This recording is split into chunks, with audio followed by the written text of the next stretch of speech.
రంగాపురం అనే చిన్న గ్రామంలో పుల్లమ్మ అనే 60 ఏళ్ల ముసలమ్మ ఉండేది. ఆమెకు ఊరి చివర పెద్ద పొలాలు, పెట్టె నిండా బంగారు నగలు. కానీ ఆమె జీవితం చూస్తే మాత్రం ఆ ఊర్లో ఉన్న పేదవాళ్ల కంటే కూడా పేదగా అనిపించేది. పాత చినిగిపోయిన చీర, రాత్రి మిగిలిపోయిన సైన సద్దన్నం. ఆ సద్దన్నంలో కొంచెం నీళ్లు పోసుకుని అరుగుమీద కూర్చుని నిదానంగా తింటూ ఉండేది పుల్లమ్మ. గ్రామంలో వాళ్ళు చెప్పుకునే మాట ఏమిటంటే, పుల్లమ్మ ఇంటిమీద కాకులు కూడా వాలడానికి భయపడతాయి. అంత పిసినారి ఆమె. పిల్లాడు పరుగెత్తుకుంటూ వస్తాడు. అవ్వా అవ్వా, నా బాల్ మీ పెరట్లోకి పడిపోయింది. జామకాయ చూసి, అవ్వా, నాకు చాలా ఆకలి వేస్తోంది, ఒక జామకాయ ఇస్తావా? ఏరా, నా చెట్టుకాయల మీద కన్నేశావా? ఇవి సంతలో అమ్మితే నాకు పైసలు వస్తాయి. పో పో, ఇక్కడ్నించి వెంటనే వెళ్ళు. పిల్లాడు భయపడి బాల్ తీసుకుని వెళ్ళిపోతాడు. వంకాయలు వంకాయలు, తాజా వంకాయలమ్మా. ఏరా సోములు, ఇంత ఆలస్యంగా వచ్చావేంటి? కిలో ఎంత చెప్పు? కిలో 20 రూపాయలే అత్త, తాజాగా పొలం నుంచి తెచ్చాను. ఏమంటావ్? 20 రూపాయలా? నీకు పిచ్చి పట్టిందా ఏమిట్రా? 10 రూపాయలకిస్తే ఇవ్వు, లేకపోతే నీ బండి తీసుకొని వెళ్ళిపో. అత్త, నీతో బేరం అంటే తలనొప్పే. సరే సరే, పావు కిలో తీసుకో. ఆమె జేబులో నుంచి చిల్లర తీసి ఒక్కో రూపాయిని జాగ్రత్తగా లెక్కబెట్టి సోముల చేతిలో పెడుతుంది. ఇదంతా పక్కనే నిలబడి రాజు, సిరి చూస్తుంటారు. ఏమండి చూసారా, ఆవిడ దగ్గర లక్షలున్నాయంటారు, కాని పావు కిలో వంకాయల కోసం సోముల్ని ఎంత ఏడిపించిందో చూడండి. డబ్బు మనిషికి అవసరమే సిరి, కాని అదే మనిషి లోకమైపోతే జీవితం ఆనందం ఉండదు. పుల్లమ్మగారికి ఆ డబ్బుతో జీవితం ఎలా ఆస్వాదించాలో తెలియదు. మనమే ఏదైనా మంచిగా చెప్పినా కూడా ఆమె ఆస్తి కోసం వచ్చామని మనల్ని అనుమానిస్తుందేమో. ఒక వారం తర్వాత రంగాపురం గ్రామానికి కొత్త బట్టలు వేసుకుని చేతిలో మిఠాయి పొట్లంతో ఒక యువకుడు వచ్చాడు.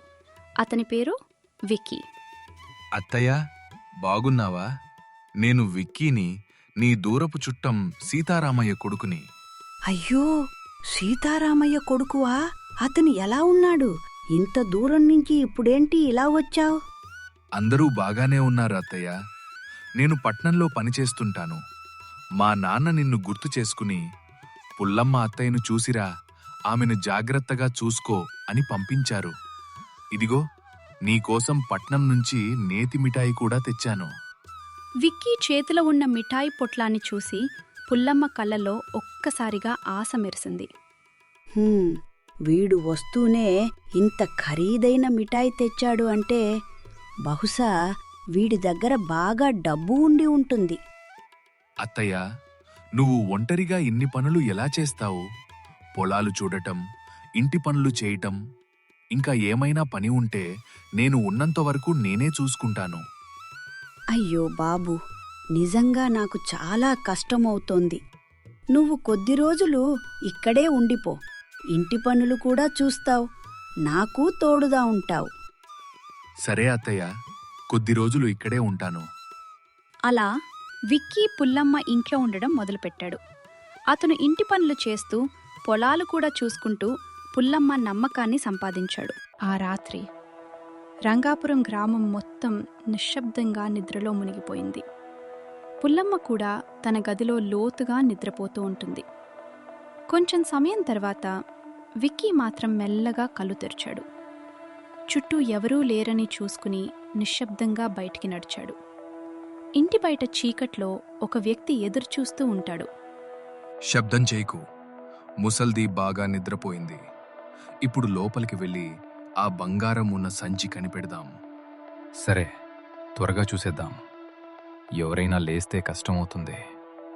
ఇద్దరూ మెల్లగా ఇంట్లోకి వెళ్ళి విక్కీ టార్చ్ లైట్ వేసి పుల్లమ్మ గదిలో లోపల వెతకడం మొదలుపెట్టాడు.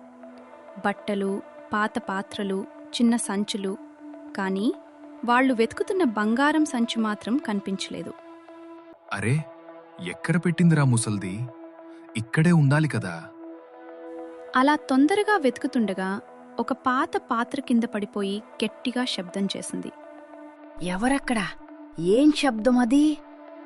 ఆ శబ్దం విని విక్కీతో వచ్చిన వ్యక్తి భయంతో వెంటనే బయటికి పడిగెత్తాడు. ఏరా ఆగు, దొంగ దొంగ ఇంట్లోకి వచ్చాడు. ఏమైంది బాబూ? ఎవడా దొంగ? అత్తయ్య, ఒక దొంగ ఇంట్లోకి వచ్చి పెట్టెలు వెతుకుతున్నాడు. నేను చూసి వెంటనే పట్టుకోటానికి ప్రయత్నించాను, కాని పారిపోయాడు. అయ్యో బాబూ, నువ్వు లేకపోతే ఈరోజు నా ఆస్తంతా పోయేది. నువ్వు ఇక్కడ ఉండటం నా అదృష్టం బాబూ. నువ్వు నిజంగా మా ఇంటి మనిషిలా నన్ను కాపాడుతున్నావు. పుల్లమ్మకి తెలీదు ఆ దొంగని తరిమినట్టు నడుస్తున్న విక్కీనే ఆ దొంగల్లో ముఖ్యుడు అని. మరుసటి రోజు ఉదయం పుల్లమ్మ ఇంటి అరుగు మీద కూర్చుని నిన్న రాత్రి జరిగిన విషయం గురించి ఆలోచిస్తూ ఉంటుంది. అప్పుడే విక్కీ అక్కడికొచ్చాడు. అత్తయ్య, నిన్న రాత్రి చూసావు కదా, దొంగలి ఎంత దగ్గరికి వచ్చారో. నేను లేని ఉంటే మీ ఆస్తి మొత్తం పోయేదేమో. అవును బాబు, నిన్న రాత్రి నాకు చాలా భయం వేసింది. ఇంట్లో ఇంత డబ్బు పెట్టుకోవడం కూడా భయంగా ఉంది. అందుకే అత్తయ్య, ఇప్పుడు కాలం చాలా మారిపోయింది. బ్యాంకులు కూడా అంత నమ్మకంగా లేవంటున్నారు. చాలా చోట్ల మోసాలు జరుగుతున్నాయి. అయ్యో, మరి డబ్బు ఎక్కడ పెట్టాలి బాబూ? ఇటీవల గవర్నమెంట్ గోల్డెన్ స్కీమ్ అని ఒక కొత్త పథకం పెట్టింది అత్తయ్య. ఆ స్కీంలో డబ్బు పెడితే కొద్ది నెలల్లోనే డబులవుతుంది. నా ఫ్రెండ్ వాళ్ళ నాన్న కూడా ఇందులో డబ్బు పెట్టారు. అందుకే నాకు ఈ విషయం తెలిసింది. అలానా? మరి ఎంత పెట్టాలి అందులో? ఉదాహరణకి నువ్వు 5 లక్షలు పెడితే కొద్ది రోజుల్లోనే అవి 10 లక్షలవుతాయి. ఏమంటావ్? 5 లక్షలు 10 లక్షలవుతాయా? అయితే అంతకన్నా మంచి విషయం ఇంకేముంటుంది బాబూ. సరే, నా డబ్బు డబులవుతుందంటే నేను సిద్ధం. ఆ రోజు మధ్యాహ్నం గ్రామంలో ఉన్న చిన్న టీ కొట్టు దగ్గర విక్కీ తన స్నేహితుణ్ణి కలిశాడు. వాళ్ళిద్దరూ మెల్లగా మాట్లాడుకుంటూ నిలబడ్డారు. అదే సమయంలో అక్కడే టీ తాగుతున్న రాజు, ఏమైందిరా? నిన్న రాత్రి ప్లాన్ ఎందుకు ఫెయిల్ అయింది? అది చిన్న తప్పురా, కానీ ఇప్పుడంతా సెట్ అయిపోయింది.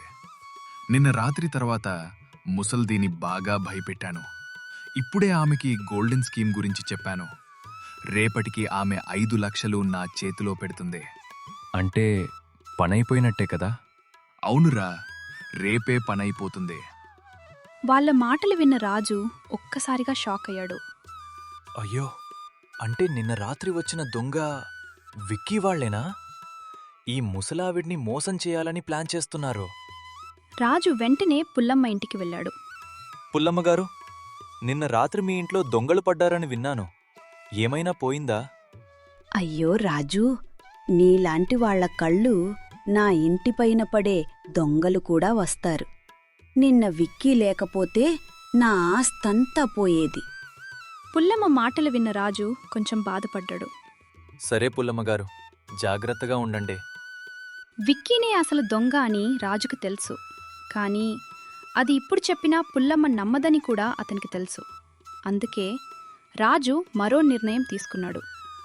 సిరి, మనం చెప్పినా ఆవిడ నమ్మదు. రేపేం జరుగుతుందో అప్పుడు తెలుస్తుంది.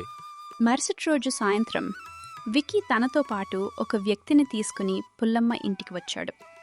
అత్తయ్య, ఇదిగో గవర్నమెంట్ స్కీమ్ ఆఫీసర్. నీ డబ్బు స్కీమ్లో పెట్టడానికి పేపర్లు తీసుకొచ్చారు. అమ్మా, ఈ పేపర్ మీద సంతకం పెడితే చాలు.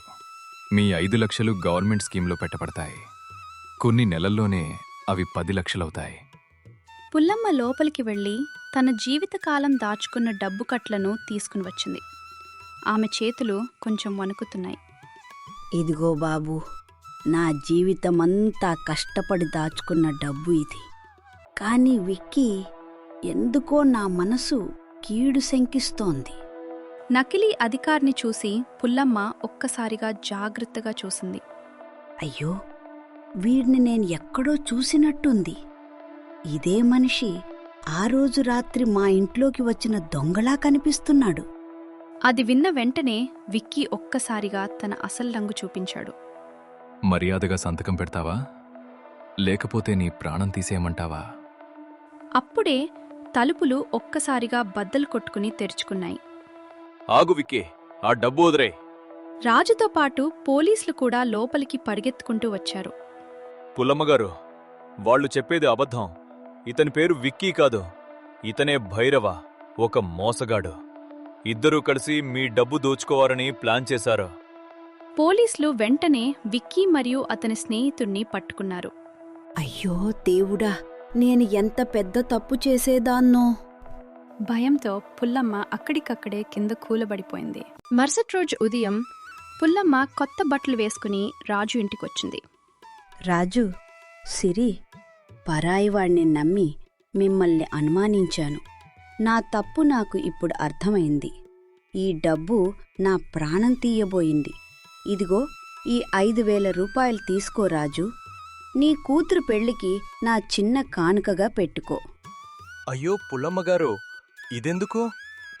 ఇప్పుడైనా డబ్బు విలువ కంటే మనుషుల విలువ ఎక్కువ అని తెలిసింది బాబూ.